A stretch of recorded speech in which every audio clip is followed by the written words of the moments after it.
yaxshiyamki hammamiz har xil yaralganmiz. Kimdir balon, kimdir past, kimdir mer shaydosi, kimdir BMWni, kimdir puli bo'lib turib arzoni bo'lsa olaman deydi, kimdir puli bor-ku, eng zo'ri, qimmati bo'lsa olaman deyshadi.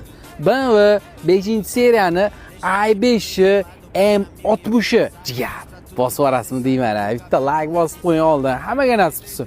Bu M60 bo'lganda ham M60larga qaraganda kamida $20,000 qimmatroqqa olingan dop opsiyaligi. Diskasining o'zi bir alohida dunyo. 510 zapas kodligi bor, bu 610 zapas kodligi va haqiqiy nemis zborki. Bakovoylani, haqiqiy karbondan night paket. Sizdenasi polniy koja, buni alcantara operatsiyalar ham bor.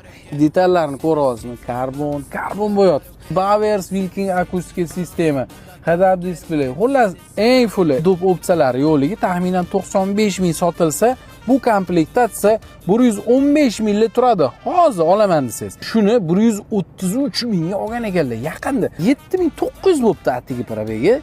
2024-yil mashina, menimcha 2025da yaqinda olingan bo'lsa kerak. 89900 ga rochniga bosib olsangiz bo'ladi. Xohlasangiz 95 mingga shuni yengisini, prostoralarini olasiz. Lekin shu darajada fullini 89900 ga atigi 7900 yurganida bosib olsangiz bo'ladi. Aynan mashina bosib oling. Bitta like bosinglar jigar. Yaqinlarga tarqatib qo'ying. Rostdan yozib qoldiring.